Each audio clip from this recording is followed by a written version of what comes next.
Chapter 14. After spending a good while beating the frustration out of Superboy, seeing his surly attitude come back as the whole team came together and watched almost the entire Justice League get their asses beat for literally several hours by the Amazo android that copied their powers made me want to go shoot a Cero into the Amazo bot as Superboy backslide into being moody again. We should be out there fighting. He growled as he paced around the debriefing room that had the teleporter on the other side of the room. And for a moment I worried that he may just run off. But Robin got his attention and made the clone deflate. The battle is already over anyway. Black Canary will be here any minute, so chill unless you want her to give you a psych evaluation. As though speaking prophetically, the Zeta Ray teleporter whirled to life with it announcing someone's arrival, Black Canary. And out of the light came the most beautiful stripper of them all.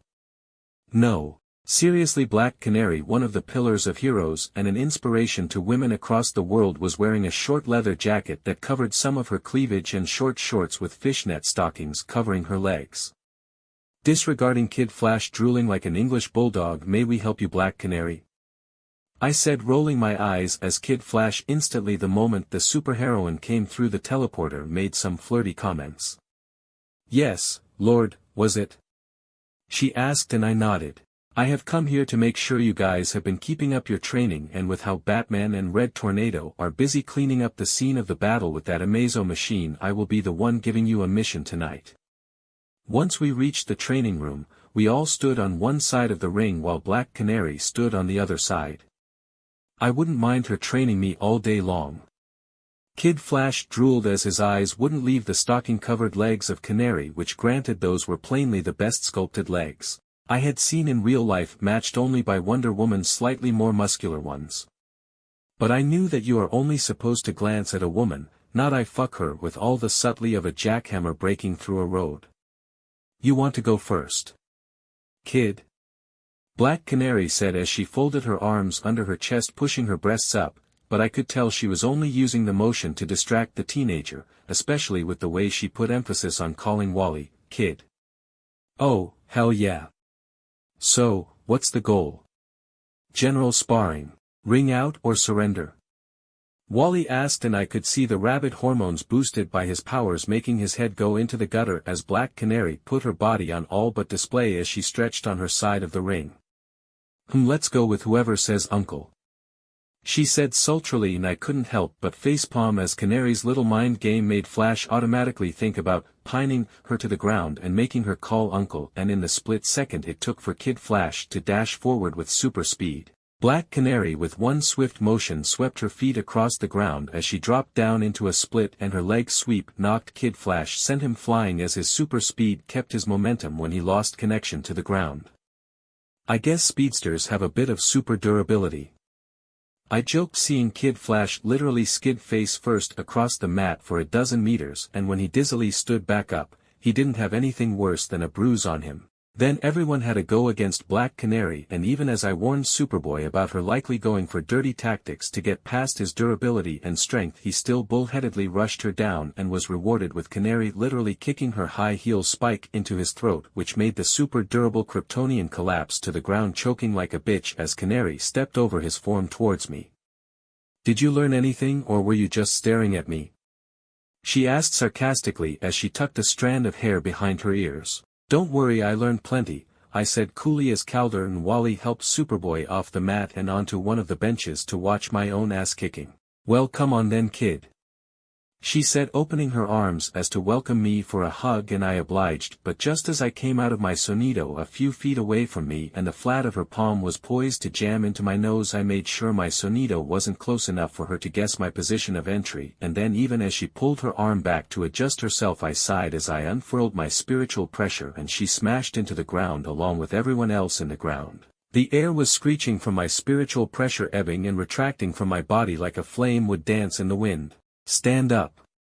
How am I supposed to learn from someone when they cannot even breathe in my presence?" I said before cutting off my spiritual pressure, and she finally managed to breathe deeply and roll over to her side.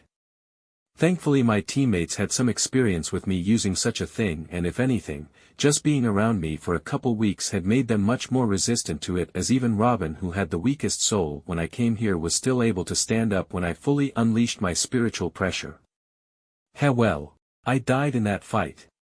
Black Canary said gamely as she got back to her feet with a wry grin. So, what was that? I mean, I know you are a spirit of sorts from your file, but that weight wasn't in the file at all. Black Canary questioned. I allowed the full weight of my soul to weigh upon the physical world. And honestly, for combat, I am not much for sparing, as although I can certainly non-lethally take people down, but I fought demons in hell for several months, so I have plenty of combat experience against all types of opponents. I had a potent regeneration factor for a reason, as I had taken plenty of damage in hell, even losing limbs and such, but I won my fights no matter the cost, and that mindset had allowed me to become a Vasto Lord through slaughter. Right. Maybe Wonder Woman or Superman would be a better sparring partner to see where you stand. She muttered as her lips twitched when I absently had some of my hair spread through the exercise room, and with the 100,000 hairs on my head spreading through the exercise room like some silver eldritch pool of hair. The hairs then picked up all the heavy mortal weights that weren't ultra-dense free weights that weighed over a couple tons. Can I use these weights to fit you like Robin uses his gadgets? I won't use my spiritual pressure, I asked Riley as several tons of weights were arrayed around me as I stared at Black Canary, who scoffed. I can't in good faith use my canary cry on a teenager like you, so I am going to have to pass. You win, kid. She said as she walked out of the arena, seeing how even with the majority of my silver hair picking up the weights around the gym, there were plenty more just floating above the ground surrounding the arena, just waiting to entrap her. Alright kids.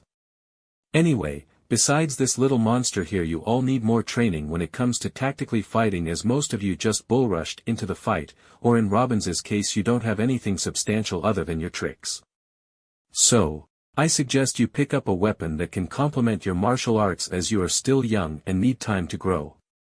Black Canary coached us as I went to sit by Calder. Now that your faults have been pointed out, I will be explaining the mission the League has elected to pass on to you. Canary then went on to explain how we were supposed to escort a bunch of trucks that were carrying the parts of the Amazo android that the League fought with, many of the trucks acting as decoys. Wait, why the hell are we escorting a bunch of parts when if it's so important Superman or Wonder Woman could fly them over with no chance of them being stolen? Hell, why not just have them teleported via the teleporters we have hidden in every major city on the planet? I asked incredulously at the realization that the League was using us as bait. Because we are strapped for personnel, especially as a number of League members were injured fighting the android in question. She said weakly, but even the rest of my teammates saw past her nonsense. Fine, but if somehow the nanomachine Amazo puts itself together, I am going to destroy it, and there won't be any parts for Star Labs to keep around for another villain to steal, I said dryly, with Canary raising a hand as though to argue my point, but I just cleared my throat to cut her off. If it took the League several hours to beat it in a fight, then for the lives of my teammates, I am not going to toy around with it. I finished and she nodded in understanding. Well, the trucks are outside the mountain. Go ahead and use the motorcycles we prepared for you all to escort the trucks to Star Labs. Canary ordered, and we all stood up from our seats and prepared to leave.